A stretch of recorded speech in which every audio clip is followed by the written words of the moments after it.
Hey there, crew. Today we're going to read the story of the magical tree, the Tree of Life, which is inspired by the artworks of Gustav Klimt from Austria. So you'll notice that there are repeating shapes and patterns and colors as well throughout the entire book, just like in his artwork. It's very fascinating. And the illustrations are just amazing. So here's Jalil. Jalil quickly turned around. Everything was fine. No one had followed him. In a few strides, he climbed up the stairs which led to the treehouse high above. No one could know that he was going there to visit Manoah, or else he'd get into trouble. In the village, people said all sorts of nonsense. To some, Manoah was just a crazy old lady who spoke to the trees. But to others, to the majority, she was a witch with magical powers. Jalil preferred to let them talk and keep his secret. So up he goes to that pretty cool treehouse. Manoah was sitting in the center of her treehouse. She greeted Jalil kindly. "Today, my boy, I've chosen the box. I believe that you are ready."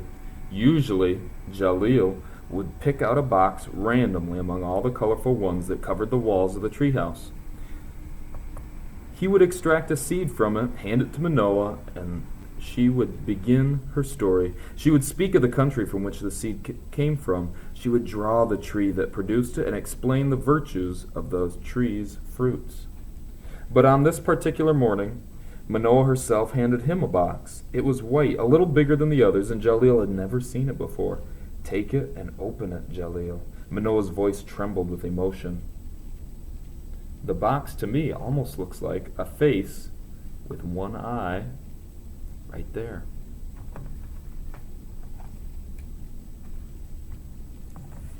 Inside the box there was a seed as big as his hand and as shiny as gold. "How beautiful it is," cried out Jalil. "Where does it come from?" "The seed is a mystery. I found it in the desert, but its tree cannot be found anywhere. The tree exists only in one unique seed." "Why have you not planted it then?" asked Jalil, intrigued. "As long as the tree is in the seed, it is safe from harm, but as soon as it sprouts, it will become vulnerable. The seed is precious and must be protected. I'm too old now. Take it. It's yours. Now you will be the guardian of the unique tree." So she's trusting Jalil with the magical seed and the magical box.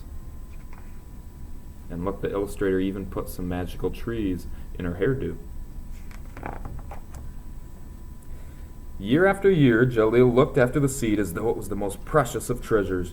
He knew the old lady had spoken the truth. It was certainly easier to look after a seed than after an entire tree that was planted, but the day to plant the seed was coming, and Jalil had to prepare. He tamed a falcon and trained it to hunt the animals that would come close to the tree. When the bird was ready, Jalil began a journey to find his seed a home. He moved away from his village and went beyond the mountains. He felt the unique tree should be protected from the curiosity of people. He felt that it needed to be an isolated location.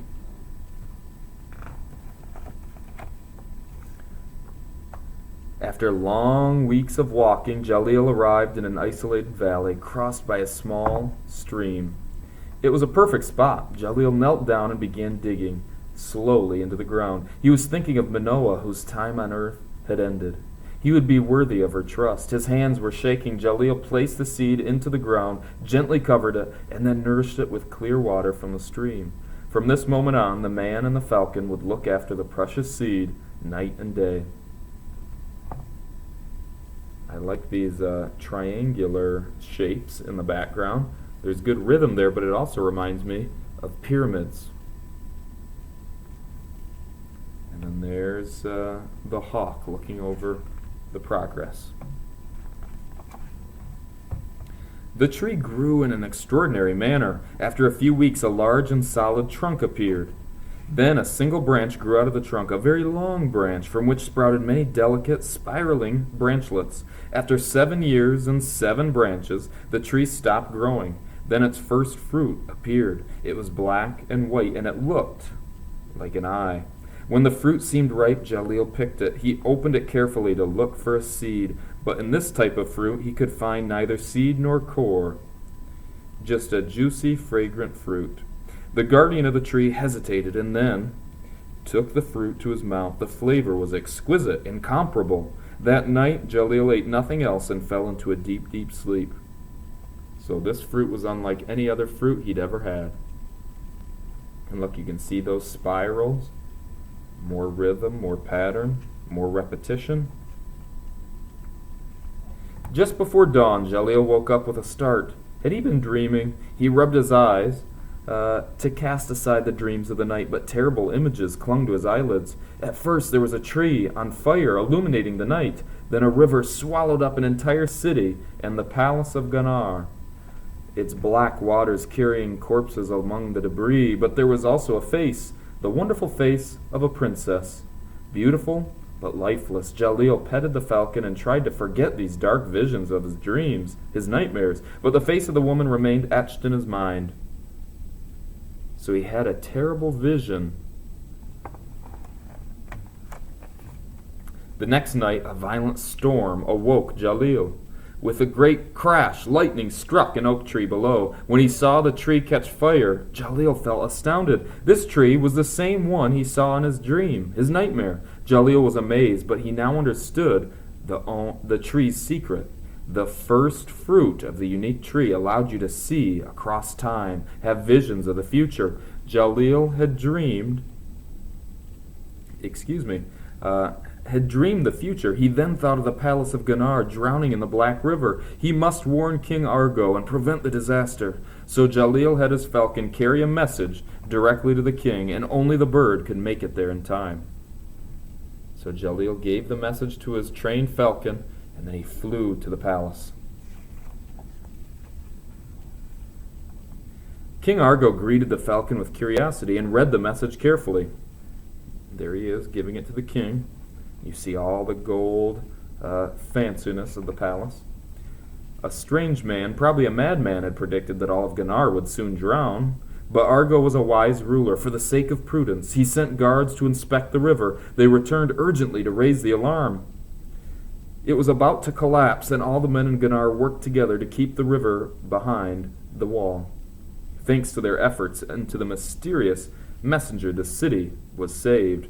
So you can see the crack in the wall there. So just in time, the falcon arrived, and they were able to prevent disaster. The king now knew that the falcon's master was no madman, but who was he? Argo wanted to find out. He summoned his daughter, the Princess Nadia, to come close to him and entrusted her with a mission. I want to meet the man who saved our city. His falcon will bring you to him. He claims to see the future, but I cannot believe in such a miracle.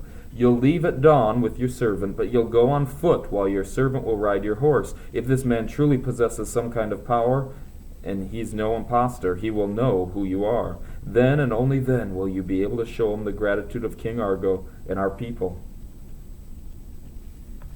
So again, I'm mesmerized by the patterns and shapes and colors in the illustration, but I hope Nadia can find Jalil. At the foot of the tree, Jalil eagerly awaited his falcon's return. And there's the falcon there. When he finally spotted the bird, he noticed it was followed by the two women. The first rode the white horse and carried wealthy ornaments of gold. The second came barefoot, her hair blowing in the wind, and it was she who made Jalil's heart leap. The princess survived. She was even more beautiful than in the dream, the vision he had. Jalil fell down on his knees in front of her. In silence, he thanked the tree and its fruits for having saved her life. Look, said the woman. Jalil lifted his head and Nadia smiled. So it seems after all that you're not a liar. You can truly see what others do not. She leaned down toward Jalil, raised him up, and held him in her arms. So she gave him a hug and thanked him for saving the village, the palace. So there's the white horse. There's the lady in waiting, the tree of life reaching up into the sky, and the princess and Jalil. And then the last page shows the real artwork by Gustav Klimt. It's in 3 parts called a triptych. But the amazing spirals go on forever and ever, like I told you about in the slideshow presentation. Amazing work, amazing style of Gustav Klimt, and this amazing legend inspired by his work. So hopefully this story inspires you, the characters as well. when you make your tree of life. Adios, amigos.